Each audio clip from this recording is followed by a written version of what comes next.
Kayak demikian. Yang pertama simplicity. Allah itu berbicara kepada manusia supaya dapat mengerti apanya? Makna yang wajar. Nah, ini penting. Ya. Jadi kalau orang bilang, aduh saya nggak sekolah Alkitab, saya nggak berani menafsir Alkitab. Tadi saya udah bilang bahwa kita nggak mungkin untuk nggak menafsir Alkitab. Tapi saya kasih tahu, Allah mau kasih kabar buat kita. Saya yakin dia tidak bikin repot kita. Itu dulu sikap kita. Setuju Bapak Ibu ya? Jadi simplicity. Jadi kita baca ini adalah hatinya Allah. Ya kita baca, itu simplicity. Yang kedua, yang kedua itu adalah history. Jangan lupa ini.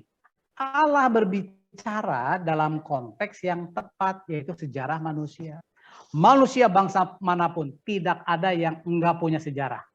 Dan hebatnya Tuhan kita, diam dari Allah pencipta kenosis mengosongkan diri.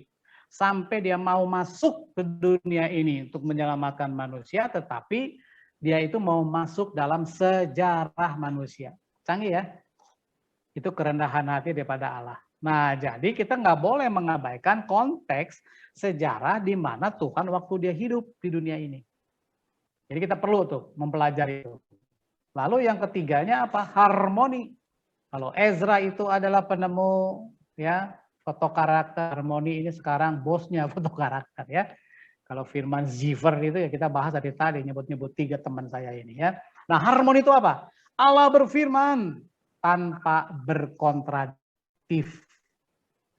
Dengan dirinya sendiri semuanya konsisten. Saudara, waktu kita menafsir Alkitab, maka kita harus punya presaposisi ini. Bahwa Alkitab dari Kejadian sampai Wahyu, itu tuh harmoni. Tidak ada yang kontradiktif. Tidak bertentangan. Ini mesti dulu punya pemikiran awal.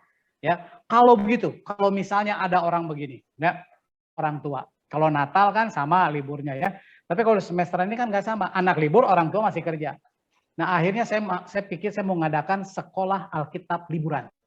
Ya, saya nggak berani banyak-banyak, nggak berani ideal. Saya sehari dulu. Sehari itu 4 pelajaran. Ya, sebelum jam makan 2, setelah jam makan 2.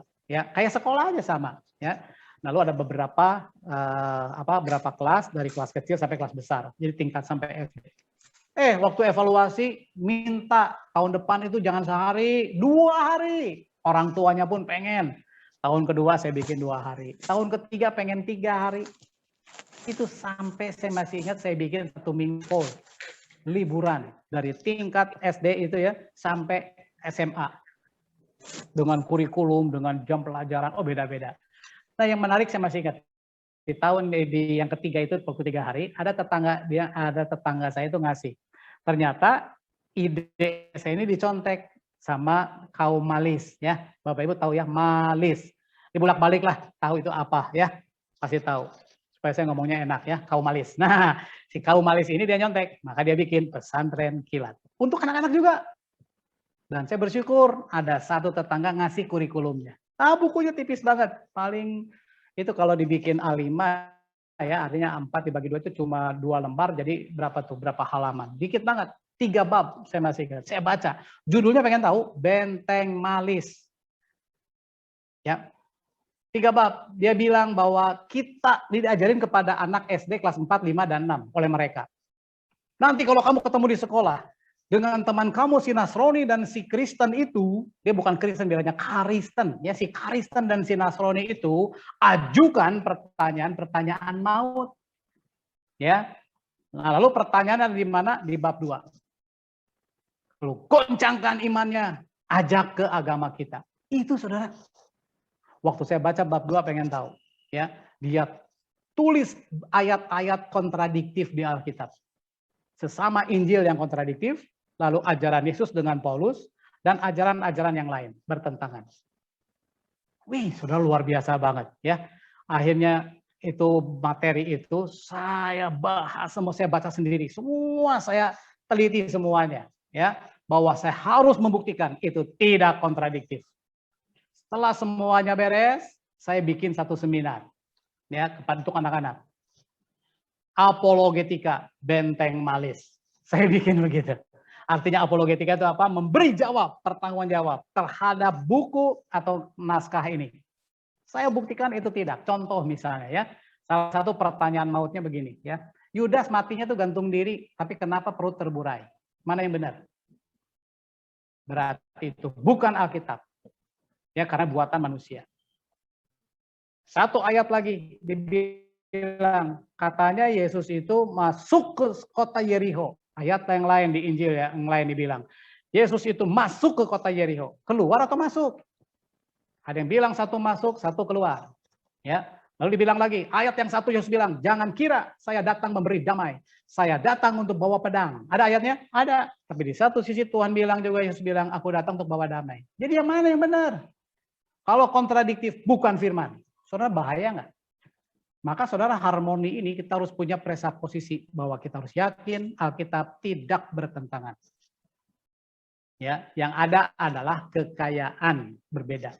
Nah, disitulah kita bisa belajar konteks. Nanti kita lihat konteks itu ada banyak banget.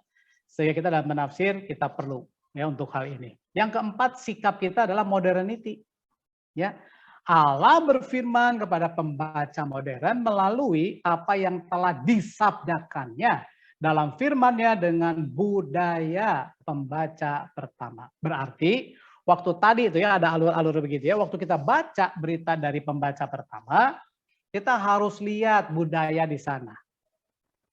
Ya, agama Kristen dengan agama Malis dan agama yang lain itu beda-beda menyikapi budaya. Dalam kekristenan sendiri pun ada yang berbeda menyikapi budaya. Paling tidak ada 3. Yang pertama, budaya itu musuh, harus kita lawan. Ya, nah maka itu dia tolak semuanya budaya. Budaya dari setan. Padahal kalau kita mau setuju, nggak ada budaya itu yang tidak ada satu orang pun yang tidak ada dalam budaya. Benar ya? Kalau kita ingat Jepang aja langsung. Saudara, di otak kita budaya Jepang apa? Itu kan budaya. Ya. Nah, jadi kalau kita perhatikan, nggak bisa kita lepas dari namanya budaya. Betul? Nah, sehingga budaya juga sama. Di Timur Tengah, di mana Alkitab ada. Jadi nggak bisa ditolak. Ya. Tapi yang kedua, sikapnya diterima. Wah, itu bisa sinkretis itu. Ya, bahwa budaya itu cepet persen. Budaya juga dipakai Tuhan, bla bla bla. Di dalam budaya ada kebenaran, kebenaran kekal, dan lain-lain. Ya. Nah, itu bisa sinkretis, bahaya. Tetapi Yesus menyikapi budaya, bukan nolak. Ya, bukan dia lawan. Bukan dia ikut lebur di dalamnya. Saudara, agama Malis, saudara perhatikan. Waktu dia sampai di luar daerahnya dia, maka bajunya dicontek nggak? Di copy paste nggak? Ya. Nih sekarang lagi bunyi nih di saya nih. Ya. Lagi adzan. Bahasanya lihat. Kenapa nggak diganti bahasa Indonesia? Benar? Nah itu dia terhadap budaya dia ambil plak plak harus begitu. Kekristenan ada nggak yang pengen plak? Ada. Ya. Nah jadi kita perhatikan Yesus justru beda. Dia memaknai, dia mentransformasi budaya. Maka saya pernah mikir ya, Yesus waktu dia datang dari sorga, apakah dia bawa kurikulum sengaja? Intensinya dia bawa sengaja. Saya nanti mau ngajar di dunia 3,5 tahun, kurikulumnya A, B, C, apa begitu Yesus? Ternyata setelah saya pikirkan enggak loh. Lo perhatikan, Yesus tidak pernah mengajarkan doa. Lalu murid-muridnya tanya, sus, ya ke Yesus maksudnya ya. Lihat, semua rabi-rabi ngajarin doanya. Bahkan Yohanes Pembaptis pun dia ngajarin. Ajarin kami doa dong. Baru Yesus bilang, kalau berdoa begini, Bapa kami yang di surga. Tapi dia nggak bawa kurikulum. Lalu mengenai puasa, apakah dia bawa sengaja nih ajaran puasa versi Allah? Enggak. Puasa yang beredar, tapi dia maknai. Kalau puasa jangan kusut-kusutin rambut. Jangan muka dibikin muram. Cuci muka. Nah, saudara. Memberikan persembahan. Jangan ketahuan orang. Tangan kanan kasih, kiri jangan tahu. Masuk karena Allah ada yang tersembunyi. Tuh lihat, dia memaknai semua yang ada. Sabat untuk manusia atau manusia untuk sabat. Saudara dijungkir balik semuanya. Jadi kita lihat terhadap budaya. Nah, itulah yang kita harus lihat. Kita adalah modernity. Ya, budaya di sana sama di sini berbeda. Saudara, oke ya sampai sini ya. Nah, kalau begitu langkah-langkahnya from hermeneutik to homiletik seperti apa? Nah, Bapak Ibu, ini yang perlu tugas kita tuh di sini. Kita nas khotbah. Tadi kita tentang hermeneutik udah beres ya. Sekarang saya mau mulai masuk ke homiletik. Sebelum masuk, ini saya bikin satu bagan. Ya, saudara, kita punya nas khotbah. Lembaga Alkitab Indonesia bagus dibikin perikop, misalnya demikian. Lalu mesti diapain tuh? Nah, di dalam nas itu ini yang harus kita lakukan, Bapak Ibu. Ya, yaitu ini beberapa terjemahan Alkitab. Jadi sebagai pengkhotbah kita ini harus ngemodal, punya modal, ya. Jadi kita beli beberapa Alkitab terjemahan. Saya itu punya satu rak gede loh, itu sampai terjemahannya macam-macam. Ya, yang untuk bisnis, yang untuk pendidikan, ada yang buat parenting, ada terjemahan lama. Jadi yang Alkitabnya emak saya minta itu ya. Nah, saudara, lalu ada bahasa daerah dan sebagainya. Terjemahan Alkitab, ya. Nah, saudara, itu buat apa? Ini menambah kekayaan. Tadi di awal saya udah kasih cuma 2, terjemahan baru dan BIS, ya, bahasa Indonesia sehari-hari. Segitu aja kita udah punya kekayaan banyak, benar ya? Apalagi ditambahin. Ada istilah-istilah tertentu yang di bahasa tertentu itu sulit yang di Indonesiakan, itu ada.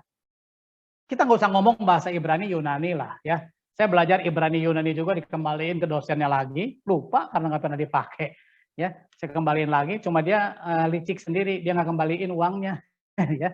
Nah, jadi kalau kita perhatiin, nah tapi satu hal saudara dengan bahasa lain. Contoh, misalnya ada bahasa Jawa, ya, istilahnya bisa. Saudara-saudara kita harus mengikut Yesus. Indonesianya begitu. Kalau bahasa daerah saya Jawanya, saudara-saudara kita harus ngintil Gusti. Saudara ngikut dengan ngintil. Sekarang saya tanya, lebih dalaman mana? Siapa di sini orang Jawa? Angkat tangan. Oke, silakan. Pak Ibrani, tolong kasih sesuatu. Bener nggak? Kerasanya beda nggak mengikut dengan ngintil? Nggak? Ayo. Belum di-unmute Pak Ibrani. Unmute dulu Pak Ibrani. Iya, ya. Terima kasih.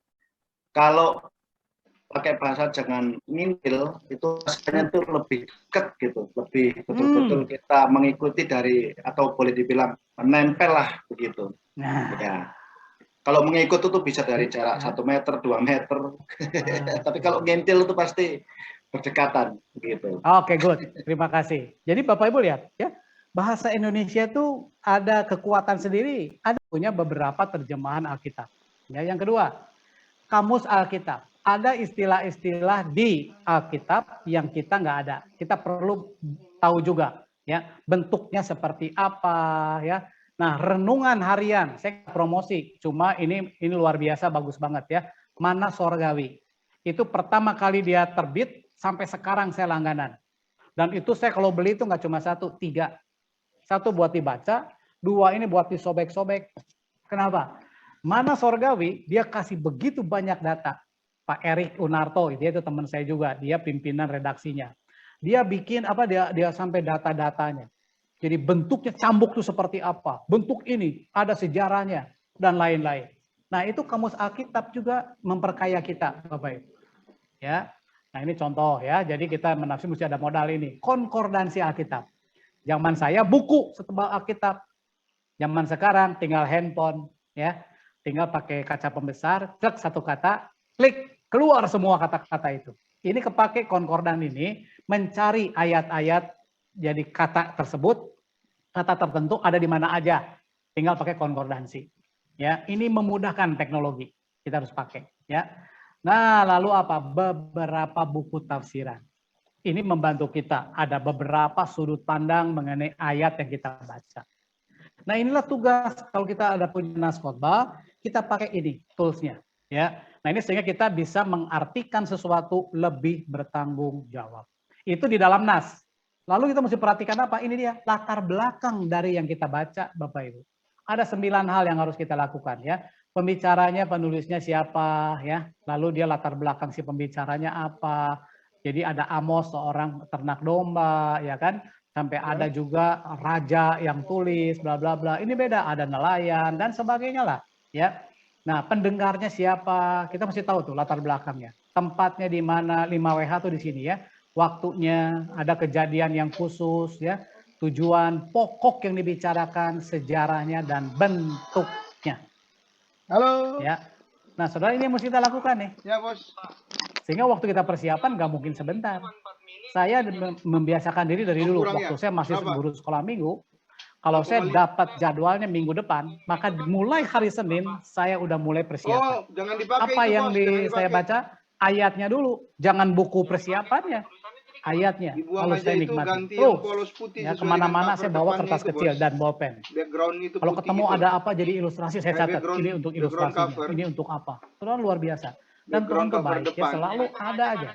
Nggak Hari ada, Selasa nggak ada. dipersiapan lagi, terus sehingga Sabtu itu orang lain pada apel pakai, ya, nggak pakai, apel ya. tahu apel Cancel ya, itu. bukan amel, apel, apel. Jadi dia itu wakuncar, kunjungan Background, pacar. betul, Ini Bos. saya itu persiapan buat besok 24 khotbahnya. ya.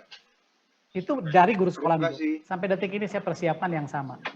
Ya, karena apa? Itu jadikan habit. Nah, Bapak Ibu lihat, kita udah tahu kayak begini, maka apa yang ketiga? Jadi nas khotbah itu ke satu, kedua latar belakang, yang ketiganya ini konteks dari nas itu, konteks sebelumnya dan sesudahnya yang kita baca. Itu disebutnya konteks dari teks. Jadi teks yang dekat, konteks jauh. Nah, jadi LAI kan kasih perikop, maka konteks dekatnya itu adalah sebelum dan sesudahnya. Berarti satu pasal. Ya. Nah, ada konteks jauh, berarti satu kitab. Kita mesti baca. Wah, itu bertanggung jawab banget. Pertanyaannya pasti begini, kalau gitu capek dong, baca lagi. Saya kasih tahu. Kalau kita belajar satu kitab, kita udah tahu latar belakangnya, maka waktu kita mengkhotbahkan ayat lain dari kitab yang sama, latar belakang udah nggak perlu lagi. Betul ya? Kan udah pernah kita baca. Jadi persiapan bisa lebih cepat. Nah, jadi itu yang saya maksud. Tetapi konteks ini supaya apa? Nggak salah menafsirkan. Jangan comot-comot ayat. Ya, karena bahaya banget. Jangan jauh-jauh begini aja lah. Istilah dalam bahasa Inggris untuk bidang ekonomi itu beda dengan kedokteran. Bisa jadi katanya sama, tapi maknanya bisa lain. Nah, itu pentingnya konteks. Ya, bertanggung jawab. Nah, lalu yang begini, ini yang lebih jauh. Nah, ini dia. Di luar nas dan di luar konteks. Apa yang kita pelajari di dalamnya? Ya. Jadi hermeneutik itu ada dua, Bapak Ibu. Ada yang umum, ada yang khusus. Yang umum itu tadi analisa konteks, kosakata, ya, tata bahasa. Terus ada di Indonesia itu ada apa? Majas. Hati-hati Alkitab ya. Misalnya ada majas begini. Apa ada lagu ini nih? Biarpun gunung-gunung beranjak dan bukit-bukit pun bergoyang, ya. Lalu pohon bertepuk tangan. Itu kira-kira hurufiah atau enggak? Pasti bukan lah, ya kan? Nah, ada apa? Personifikasi. Nah, saudara yang begitu-begitu itu ada. Allah mengulurkan tangannya. Nah, itu personifikasi. Ya. Nah, jadi kita perhatikan, lihat, ada personifikasi, ada hiperbola. Nah, majas itu juga kita perhatikan. Itu hermeneutik umum, ya. Jadi tadi itu kultural, historis, teologis. Tapi ada juga yang khusus. Ini apa? Interpretasi kitab. Saudara, kita nggak bisa gaya, ini udah pasti nggak akan bisa kita pelajari, cuma saya informasi aja ya, karena ini aja juga bisa lama lagi. Nah, jadi kita interpretasi. Jadi waktu kita baca, ini kitab yang kita baca jenisnya narasi. Cara nafsirnya nggak boleh sama dengan gaya puisi. Gitu loh. Nggak boleh juga gaya kitab nubuatan. Nggak bisa juga. Lalu kitab perumpamaan. Nggak boleh juga. Ya. Dan apokaliptik atau tentang akhir zaman. Nggak bisa itu. Itu teknik menafsirkannya lain-lain. Nah, itu hermeneutik khusus. Tapi yang bisa kita lakukan kan hermeneutik umum. Ya, nggak jadi masalah. Nah, itulah bentuk dari nas kita kayak begini. Bapak Ibu ya. Nah, ini from here to ho. Sekarang kita masuk ke ho. Tadi kita udah from here, inilah from here to ho, sekarang to ho. Bagaimana kita sekarang mengkhotbahkannya? Bapak Ibu ya. Nah, ada sistem ini, ada 3 sistem ya. Yang pertama dalam mengkhotbahkan itu ada sistem mencari garis besar ya, yaitu dengan namanya sistem pokok dasar. Waktu kita baca nas, maka kita mau mengkhotbahkannya, pokok dasarnya apa sih dari teks itu aja. Ya. Nah, lalu sistem oknum-oknum. Jadi ada tokoh-tokoh di Alkitab itu. Ya. Jadi misalnya di situ ada Petrus lagi bicara ke orang banyak, ada ahli Taurat dan sebagainya ya. Nah, kita ambil satu-satunya ya. Ini si tokoh-tokoh ini. Boleh ya. Lalu kita ambil nanti karakternya apa yang menggambarkan Kristus dan sebagainya. Tapi ada juga sistem kebenaran kekal. Jadi statement-statement kita itu kita ambil kebenaran kekal dari ayat yang kita baca. Ya, misalnya Allah Maha Hadir. Allah tidak mungkin mati. Jadi yang disalib itu bukan kealahannya Kristus, tapi kemanusiaannya Kristus. Itu kebenaran kekal. Nah, saudara, banyak kita bisa ambil ya di dalam hal ini. Semua manusia berdosa. Gitu. Nah, itu kebenaran kekal. Tinggal masalahnya kita buktikan kalau ada orang yang nggak percaya kan gitu. Ya. Nah, saudara, kita bisa khotbahkan terserah mau yang mana. Ya. Menurut saya ya, kalau menurut kita bisa ganti-ganti. Ini nggak ada yang apa ya? Oh, ini bagus, ini nggak ada. Itu boleh ganti-ganti lah ya. Saya pernah cobain semuanya kok. Ya. Tetapi yang untuk lebih meneguhkan SKK itu paling mantap, ya. Karena orang udah nggak bisa lawan, udah kebenaran kekal, ya. Nah, saudara, sekarang ada 3 jenis khotbah yang perlu kita tahu. Satu, ya, belajar yang namanya khotbah topikal, ya. Ini dia, namanya juga topikal. Jadi, ya topik didasarkan berkisar pada sebuah topik yang diambil dari dalam atau luar Alkitab. Ini gampang Bapak Ibu ya. Tadi yang saya bilang di awal, pakai 5WH aja. Jadi Bapak Ibu misalnya gini, mau khotbah apa? Apa ya? Misalnya LGBT. Wah, lagi seru sekarang LGBT. Nah, gimana tuh khotbah LGBT? Ya, pakai 5WH. Topiknya kan LGBT. Tinggal pakai 5WH. Ya, apa itu LGBT? Ya, Bapak Ibu, LGBT apa Bapak Ibu? Ya, LGBT adalah lesbian, gay, biseksual, LGBT, transgender. Bahkan sekarang ada IQ++, gitu kan ya? Intersex dan queer, artinya satu tindakan yang hubungan dengan seksual yang aneh-aneh. Ya, nah saudara, kita definisikan tuh apa itu LGBT. Lalu pakai apa kalau 5WH misalnya ya? Lalu why. Jadi sebetulnya 5WH yang penting itu 3. What, why, how. Udah aja. Tapi yang ini boleh lah buat tambahan ya. Nah, why. Jadi what-nya udah ada, why. Ya. Nah, jadi kalau lesbian apa, lihat di kamus lah bahasa Indonesia tuh apa sih lesbian, apa itu gay gitu ya, itu bisa ya. Nah, lalu why. Kenapa sih orang bisa jatuh ke LGBT? Kita tanyain di nas itu kayak seperti apa. Lalu apa kata firman tentang LGBT? Saudara cari ayatnya, pakai caranya apa? Konkordan. Cari LGBT, kasih kaca pembesar, cet, pasti nggak ada. Pasti nggak ada. LGBT kan itu istilah baru, nggak ada. Tapi ada di dalamnya itu apa? Pemburit. Nah, kalau kita cari pemburit, keluar ayatnya, kan gitu. Nah, baru kita lihat, kita telisik si ayat itu dan sebagainya. Itu topikal. Lalu bagaimana kita bisa menghindar dari LGBT, kita bisa menolong orang yang sudah jatuh ke LGBT.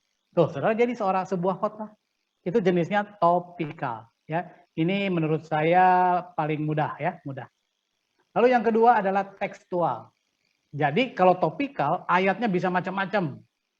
Bisa dari mana begitu ya, karena topik. Kalau tekstual itu diambilnya dari 1-2 ayat doang. Ya, tema kalimat kunci, pokok-pokok besar diambil dari nas pendek ini. Jadi semuanya dari sini. Itu teks, nggak kemana-mana, cuma 2. Ya.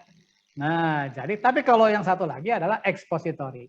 Ya, ini didasarkan pada nas Alkitab yang biasanya lebih panjang. Biasanya 1 perikop. Ya, tapi lebih panjang dari 2 ayat lah ya. Tema, kalimat kunci, pokok besar dan pokok kecil diambil dari nas. Ini nggak lari kemana-mana. Menurut saya, ini nggak ada yang salah juga. Silakan Bapak Ibu yang mana. Tetapi expository, hasil dari eksegese, ini kuat banget kikatnya, gitu ya. Di dalam kita menafsirkan dan mengkhotbahkan. Jemaat pun nggak capek, ganti lagi ayatnya enggak. Ya, kalau topikal lebih capek karena kesana kesini, gitu ya. Nah, Bapak Ibu ini ada 3 model. Mau yang mana? Silahkan. Ya, dicobain masing-masing, silahkan juga. Nah, sekarang kita belajar ada 3 macam penyampaian, 3 penyampaian. Ya, ini penyampaiannya. Kalau tadi kan jenis khotbahnya, ya ini penyampaiannya. Ada si pengkhotbah itu membaca persis sesuai yang ditulis. Saya pernah ada kayak begini, ikut ibadah. Si pengkhotbahnya itu rajin, dia bawa buku, satu buku itu mungkin 16 apa 18 halaman ya, itu satu khotbah. Dan dia dibaca, dia tulis lengkap. Dia tulisnya begini, saudara-saudara selamat malam, Tuhan memberkati, hari ini kita akan membahas, dan dia ditulis Bapak Ibu. Dan dia menyampaikannya dibaca, terus dibaca, buka lagi, baca lagi. Ayo, kelebihan kekurangannya apa? Bapak Ibu pernah Ayo, ikut? Bapak Ibu di unmute. Siapa tadi yang mau ngomong? Membosankan. Membosankan. Karena? Tidak ada body language. Bagus, betul. Si pengkhotbah tunduk terus. Terus kita itu perhatikan Bapak Ibu ya, kita ngomong langsung begini dengan nada baca itu beda, ya kan? Nada baca cenderung monoton. Tadi ujung-ujungnya membosankan. Betul. Saya pernah kayak begini. Nah, kelebihannya apa? Orang yang begini. Lebih runut. Lebih runut, benar. Dia itu lebih runut, memperkecil kesalahan, ya kan? Waktu dia nulis kan dia diulang-ulang itu, nggak mungkin dia pikir dulu kan, takut salah, takut ini, ya kan ya? Jadi memperkecil hal demikian. Nah, ada plus minus. Yang kedua ini, mencatat poin penting. Enggak semua. Jadi dia persiapannya begitu banyak, tapi di waktu dipindahkan gambar untuk khotbah itu cuma sedikit, poin-poin doang. Jadi waktu paling banyak itu 5 kata. Ya, kalau 3 kata bagus. Waktu dia khotbah begini poin 1 dia cuma lirik sedikit 3 zret dia tahu kemana larinya. Gitu. Kan dia udah persiapan. Ini cuma buat pengingat doang. Kelebihan kekurangannya apa? Bapak Ibu pernah pakai begini yang pakai contekan dikit? Kelebihan kekurangannya apa? Tadi kan ada tuh yang dibaca. Kalau katanya teman-teman yang karismatik sesuai dengan gerakan roh, tapi bingung juga. Bingung juga. Nah, justru karismatik menurut saya yang ketiga, Pak. Tanpa catatan. Sudah pernah, jadi tiga-tiga saya pernah ikutin ini kebaktiannya. Saya juga pernah melakukan semuanya, tapi saya nggak bisa yang pertama. Jujur aja. Saya waktu mencatat hati saya udah di mana, tangan masih di sini. Wah, saya udah nggak tahan ya. Nah, yang sering saya lakukan adalah yang kedua, mencatat poin penting. Ya. Kalau tadi menyebut denominasi, tadi Pak Tejo, justru karismatik itu sering yang tanpa catatan dan tanpa mimbar. Pembicara KKR sudah perhatikan. Dia nggak pakai loh catatan. Dan dia juga nggak ada mimbar. Jalan sini, jalan sana, benar nggak? Masing-masing punya kekuatannya. Masing-masing ada kelemahannya. Ya, nah Bapak Ibu lihat. Nah kalau saya yang tengah, ya, nah sehingga yang penting adalah isinya. Di dalam satu khotbah harus ada apa? Harus ada ini menurut saya. Isi khotbah mau gayanya dibaca kek, mau pakai poin kek, mau tanpa catatan, isinya harus mengandung 3 hal, yaitu ini. Ada penjelasan, ada ilustrasi, dan ada aplikasi. Jadi kalau gayanya sih mau apa silahkan kalau menurut saya. Tapi 3 ini harus ada. Setuju ya Bapak Ibu ya? Harus ada penjelasan. Yuk kita sekarang main-main ya. Seandainya ada 2 dari 3. Penjelasan khotbah ada, ilustrasi ada, aplikasi nggak ada. Ngapain khotbah? Kan khotbah itu supaya jemaatnya bisa melakukan apa yang kita khotbahkan. Setuju? Diaplikasikan. Ada penjelasan, ada aplikasi, nggak ada ilustrasi. Apa yang terjadi? Berat kita dengarnya, capek, nggak kebayang. Kadang-kadang bahasa pengkhotbah itu beda dengan bahasa kita. Tanpa ilustrasi kita berat. Setuju? Sekarang, ilustrasi doang isinya, lalu aplikasi. Nggak ada penjelasan ayat. Nah, itu namanya ngedongeng. Cerita. So, perhatiin ya, pengkhotbah yang cuma baca ayat, tidak dikupas, lalu dia cerita perjalanan dia kemana, kesaksian, bla bla bla, itu bukan khotbah.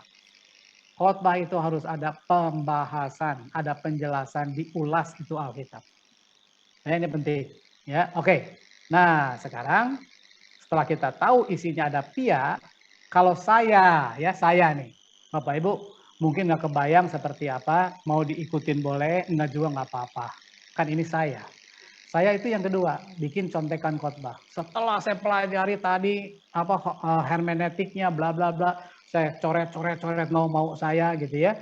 Nah, lalu saya rangkumkan ke contekan khotbah. Jadi from here to home. Saya nyonteknya kertasnya biasanya itu ukuran A5. Jadi A4 dibagi 2, nah itulah A5. Tapi nggak bolak-balik, cuma satu muka doang. Dibikin lipat lagi, tapi cuma satu muka, ya. Jadi nggak besar-besar amat.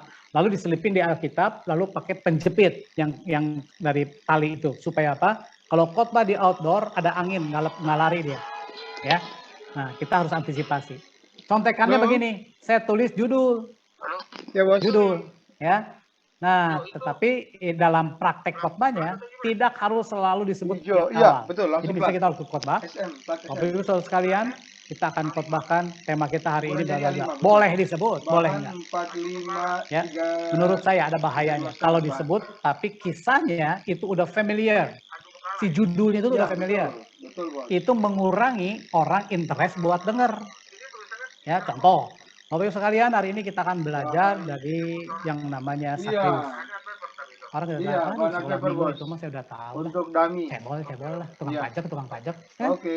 Sehingga orang nggak interest untuk dengar. Ya, jadi judul Dan, ini Pak, ya, betul. boleh disebutkan, boleh tidak. Tapi kalau judulnya menarik dan unik, itu silahkan. Tema hari ini misalnya apa ya? Ini nih, apa tuh? KDRT, tapi ini saya ikut seminar itu bagus judulnya tuh. Jadi KDRT-nya itu bukan perempuan korban laki, tapi laki korban perempuan. Ada istilahnya apa saya lupa. Wah, dia menarik karena apa? Jarang banget. Nah, kalau saudara punya judul yang unik, silakan ya. Ini contekan saya. Bahannya saya tulis, ayat dari mana, lalu tujuannya. Saya mengkhotbahkan ini untuk apa sih? Jemaat supaya ngapain? Paling gampang, isi tujuan cuma 3, CAM, itu aja. Kognitif, afektif, motorik. Paling gampang. Jadi cara nulisnya gimana? Ini kalau nggak diminta ya, kalau gerejanya nggak minta tujuan apa, kalau saya sih tetap contekannya mesti ada ya. Tujuannya satu, mengetahui, jemaat mengetahui dan mengerti ya mengenai apalah topiknya ya. Yang kedua, jemaat merasakan betapa Tuhan ini afektif.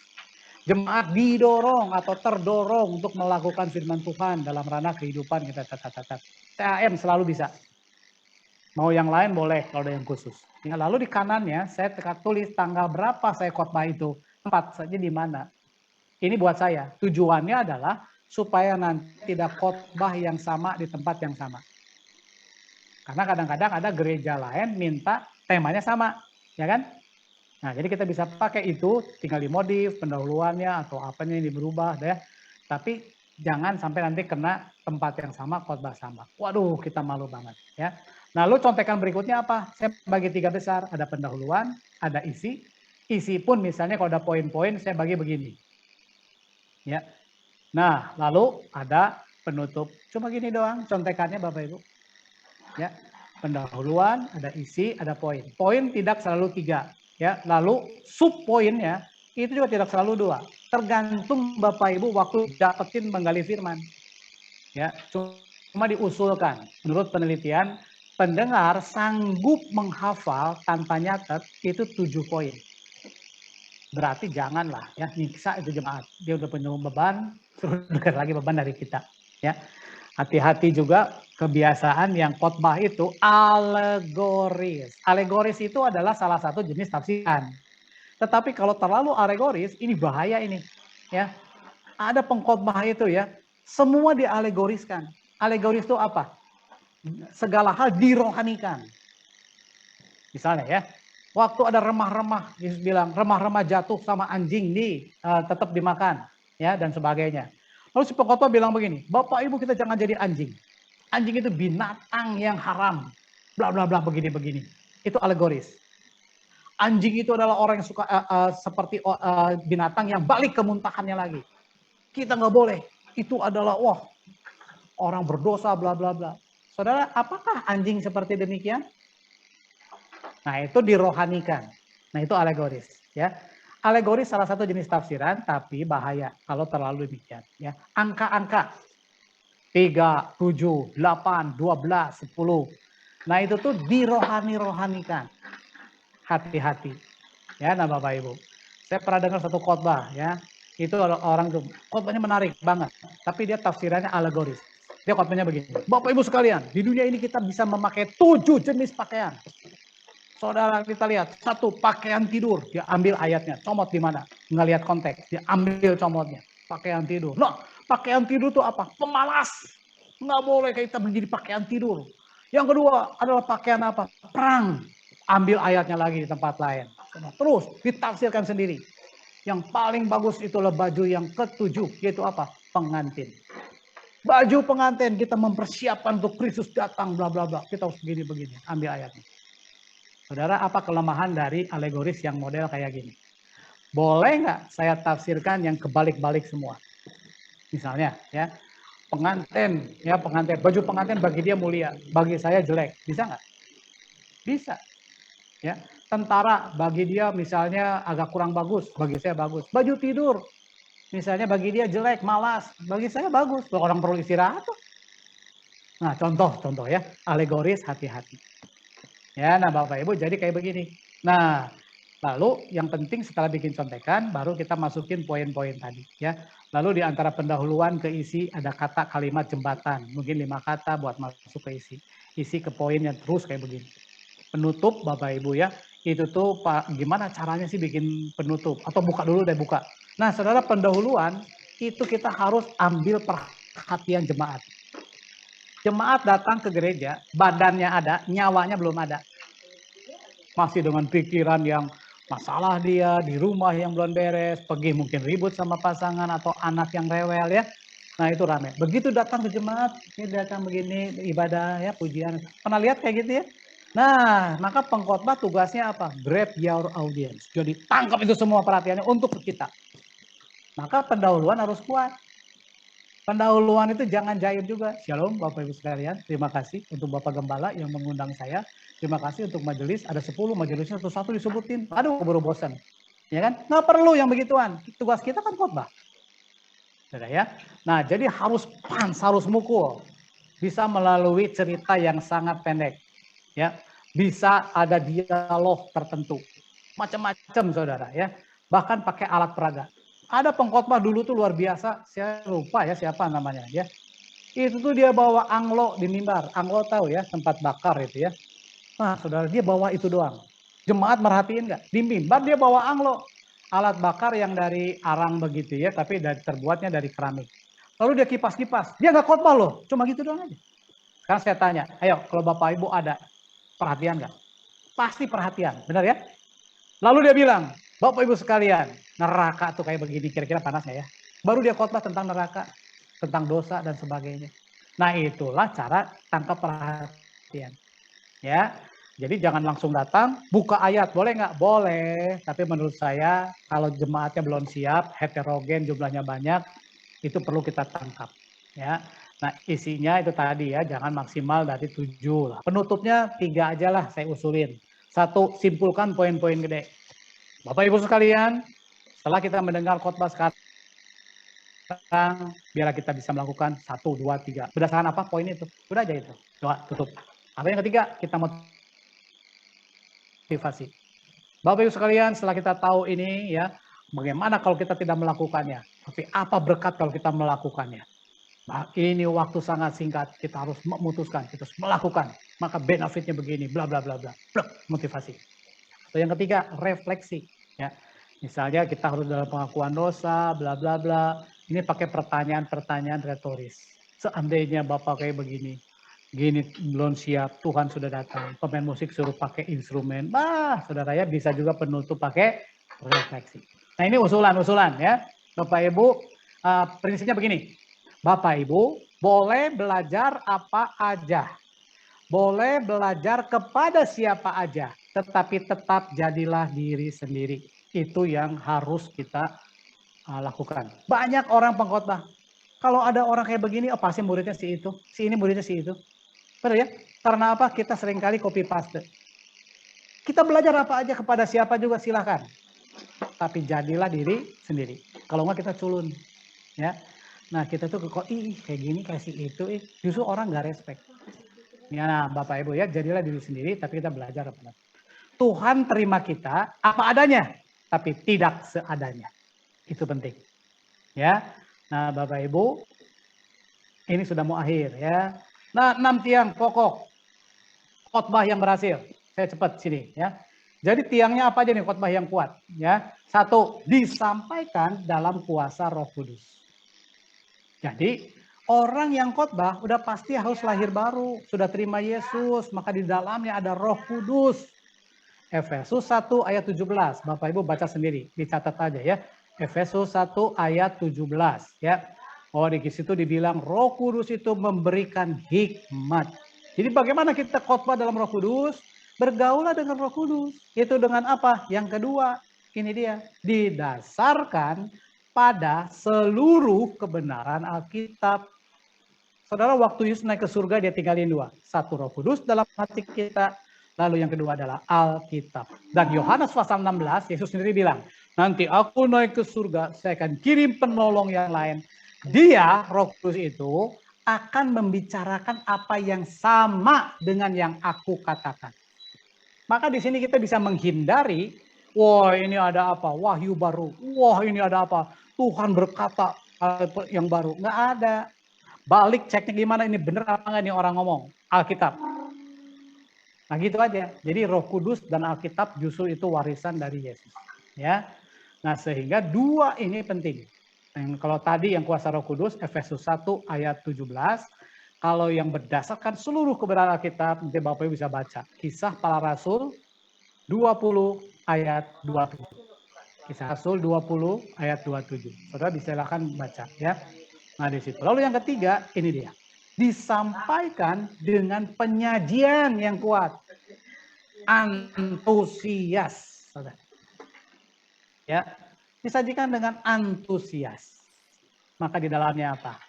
Kalau kita punya kebenaran yang benar-benar, ya, ada Roh Kudus, kita antusias, maka di dalamnya itulah khotbah yang berkuasa. Maka di sini perlu kita pakai public speaking yang 3V itu. Visual kita, ya, body language-nya, vokal kita, apa intonasi bla bla bla, ya, dan verbal kita, kata-kata, pemilihan diksinya, saudara ya. Nah, apa yang terjadi? Maka saudara ada contoh, siapa pengkhotbah yang luar biasa? Ya, nah saudara kalau kita baca ya, ini ayat ini udah beken ya. Saudara tahu di khotbah serian Tuhan Yesus, khotbah di bukit, yaitu Matius pasal 5, 6, dan 7, Bapak Ibu ya. Nah, Matius 5, 6, dan 7, maka di akhir daripada khotbah, serian di khotbah di bukit, saya baca langsung. Matius 7 ayat 28 dan 29 bilang begini. Kesan pendengar. Dan setelah Yesus mengakhiri perkataan ini, takjublah orang banyak itu mendengar pengajarannya. Sebab ia, Yesus, mengajar mereka sebagai orang yang berkuasa. Tidak seperti ahli-ahli Taurat mereka. Yesus mengajarkannya dengan apa? Penyajiannya yang kuat. Sampai dikatakan apa? Dia berkuasa. Nah Bapak Ibu, biar ini menjadi buat kita. Ya. Ditambahkan dengan tugas untuk pendengar. Pertanyaan saya, pendengar itu tugasnya apa sih? Pendengar tugasnya adalah perubahan hidup. Kalau kita khotbah nggak ada perubahan hidup, kita perlu terus mengkhotbahkan hal yang sama berulang-ulang. Sampai terjadi perubahan hidup. Ayatnya bisa dicatat Bapak Ibu ya.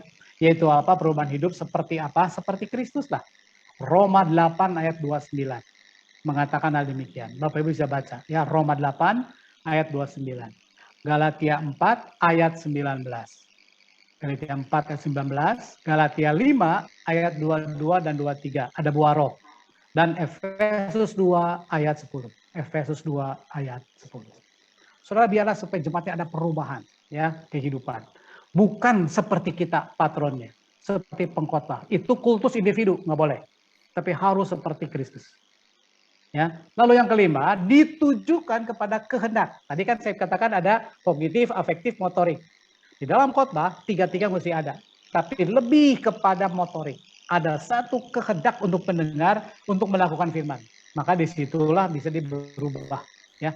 Ayatnya bisa ada di Bapak dicatat di Kisah Para Rasul 2. Kisah Rasul 2 ayat 38. Mari Ibu dicatat ya, Kisah Rasul 2 ayat 38. Terakhir, dijadikan semenarik mungkin. Nah, disinilah dalam kita menyampaikan khotbah, mesti ada yang namanya window. Kalau saya training public speaking itu saya pakai akronim POWER, ya. POWER, ya. Ini 8 kali ketemu karena ada praktek dan sebagainya. P-nya itu pans, ya, artinya pendahuluan harus pans. O-nya one concept. Jadi kalau kita khotbah pun satu konsep, jangan melebar kemana-mana, tapi lebih ke dalam. W-nya adalah window, ya. Nah, window ini yang penting. Bapak Ibu, saya selalu ilustrasikan, ya. Sebuah ruang tanpa jendela. Apa jadi? Pengap. Sebuah ruang jendela melulu. Apa jadi? Masuk angin. Sama dengan khotbah. Khotbah terus, semua penjelasan, semua doktrin, ngantuk dia. Tapi semuanya humor, semua ditanya, tadi khotbahnya apa, bagus ya, lucu. Terus apa, esensinya nggak ada, lucu aja. Nah itu nggak boleh. Saudara ya, nah jadi kita perhatikan, harus ada window. Sehingga yang keenam ini dijadikan semenarik mungkin. Window itu bisa apa? Kesaksian. Jadi antara poin-poin tadi ya, kita bisa masukkan kesaksian. Nanti di antara poin yang mana kita masukin humor, singkat aja ya. Lalu di poin mana untuk menjelaskan itu kita pakai apa? Ilustrasi. Boleh ya. Nah, lalu pakai apa? Info. Misalnya tentang apa? Tentang kita ngomongin stres ya dan sebagainya, kita ngomong ya. Jadi ada info tuh di dalamnya. Ada selebgram itu sampai akhirnya dihukum, ya dituntut 10 tahun atau didenda 5 miliar gara-gara pakai baju bikini, pakai tulisan di pinggir jalan ya. Saya gara-gara stres, gara-gara PPKM, gara-gara begitu. Contoh ya. Nah, saudara, itu waktu kita ngomong begitu, itu window. Jemaat yang udah mulai main WA-an, ngelihat ada seorang selebgram, pasti dia pengen lihat. Oh, ini kepo dia, ya kan? Kan semua orang kayak gitu tuh, jemaat juga. Nah, itulah window kekuatannya. Nah, itulah 6 pokok, saudara ya, pada waktu kita menyampaikan khotbah. Terakhir, ya. Nah, Bapak Ibu ini dia. Maka saudara lihat dari hermeneutik, ya, from her to ho. Hermeneutik itu kalau saya rangkum 3 hal yang kita lakukan. Pertama, kita ingat aja seperti mikroskop. Mikroskop itu tugasnya apa? Dari benda yang sangat kecil kita bisa lihat jadi gede, ya kan? Nah, dari terhadap firman Tuhan, biarlah kita juga melakukan seperti mikroskop, ya. Jadi ada apa aja, ada budaya di situ, ada apa itu yang kita nggak jelas, kita tarik jadi jelas, jadi dekat dengan kita. Nah, itulah mikroskop, dari kecil jadi gede. Jadi lebih jelas, lebih kelihatan. Tapi kita nggak cukup di situ, kita juga harus jadi berfungsinya sebagai teleskop. Dari yang jauh jadi dekat. Kristus itu bukan Allah yang jauh non di sana. Bukan transenden saja. Tapi bagaimana waktu kita baca Alkitab, ternyata Kristus juga imanen. Ada dalam kehidupan kita. Tapi ada alat yang ketiga. Kalau mikroskop dari kecil jadi gede, kalau teleskop dari jauh jadi dekat. Ada lagi satu lagi, stetoskop. Jadi bagaimana kita waktu baca Alkitab ada degup jantung Allah. Apa sih degup jantung Allah ini yang kita baca? Yaitu pengen semua orang diselamatkan. Nah, disitulah ada interaksi kita nih dengan Tuhan kita ini. Dia itu bukan objek yang kita pengen hermeneutikan, tetapi justru dia subjek yang mengubah hidup kita. Jadi hubungan kita dengan Kristus itu bukan transaksi. Alkitab itu bukan hukum agama. Patejo itu ya di grup dia tulis ya kan. Dengan kata-kata yang menurut saya keras banget gitu ya, dibedakan antara spiritual dengan agama. Tapi saya setuju. Nah, saudara hati-hati kejebak dengan agama. Kita jangan bangga religius, tapi justru kita harus spiritualis. Nah, beda ya. Jadi spiritual. Kenapa kita hubungannya pribadi dengan Kristus? Kita tahu degup jantung Allah, yaitu stetoskop. Nah, itu from her. Maka kita harus ke homiletik. Nah, perhatikan 3 waktu kita khotbah. Yang pertama adalah konten. Ya. Jadi CDE, konten. Kontennya ini adalah kabar baik. Konten ini itu sangat powerful. Maka ada seorang bilang begini, content is king. Konten itu raja. Saya setuju, saya kembangin. Tapi jangan lupa yang kedua, konten bagus, delivery-nya kurang bagus. Orang nggak suka. Enggak? Maka menurut saya delivery juga itu adalah is queen. Kalau konten is king, menurut saya delivery juga sama penting, is queen.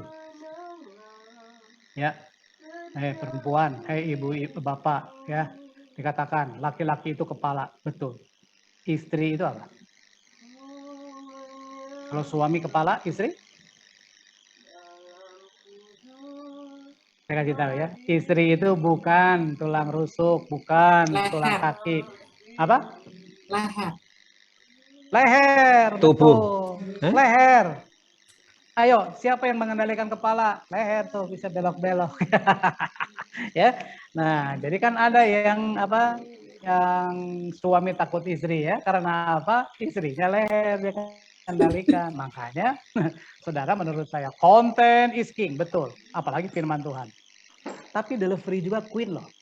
Orang jadi bosan dia nggak mau dengar firman. Karena apa? Cara nyampeinnya nggak menarik. Benar? Tetapi yang ketiga ada entertain. Nah, entertain is prince, itu yang saya bilang. Jadi entertain juga itu mempengaruhi. Sehingga saudara perhatikan, ada pengkhotbah ya, isinya nggak ada apa-apanya. Tapi ini disukai oleh banyak yang pendengar jemaat. Karena apa? Entertainnya dia banyak. Ya kan? Tapi kita mesti tiga-tiganya ada.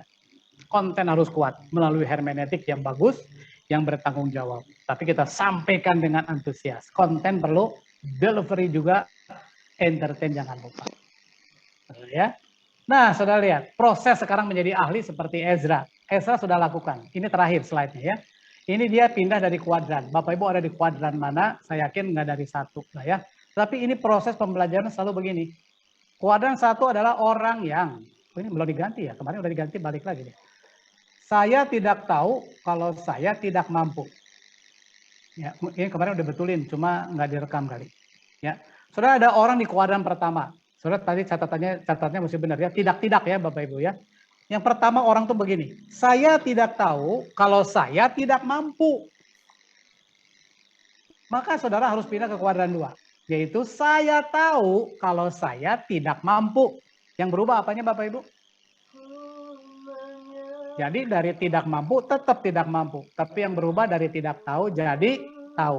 Nah, dari tidak tahu jadi tahu itu yang namanya pencerahan. Aha moment. Ya, di situ terjadi. Orang harus lewat kayak begini. Tapi kita nggak cukup dari 2. Pindah ke kuadran 3. Sekarang saya tahu kalau saya tidak mampu. Saya tahu kalau saya mampu. Jadi sekarang dari saya tidak tahu kalau saya tidak mampu, jadi saya tahu kalau saya mampu. Ini yang namanya pembelajaran. Jadi Bapak Ibu selama ini mungkin kita nggak tahu, ya. Lalu sekarang saya tahu kalau saya nggak mampu. Tapi sekarang saya tahu kalau saya mampu. Lewat apa? Belajar. Setelah kita tahu, setelah kita mampu, kita pindah ke kuadran kedua. Keempat. Saya tidak tahu kalau saya mampu. Ini sudah otomatis. Nggak banyak ngomong lagi. Dia udah lakukan itu. Jadi nah inilah sudah ahli. Maka itu namanya apa? Pembiasaan. Bapak Ibu bisa seperti Ezra kah? Menjadi ahli dan mahir dalam kitab? Bisa. Lakukanlah itu.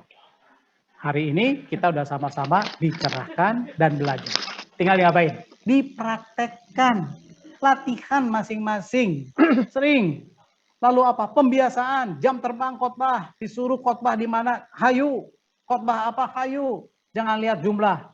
Jalan terus. Saya khotbah dimulai usia 23. Ya. Lalu saya bikin seminar sebandung, Cimahi, bla bla bla, terus dan sebagainya. Dibiasakan, lama-lama jadi biasa. Ya, dan ujung-ujungnya untuk topik itu kita bisa menguasainya. Oke, sampai sini Bapak Ibu sekalian. Dari saya kembalikan ke Amel. Silakan Amel.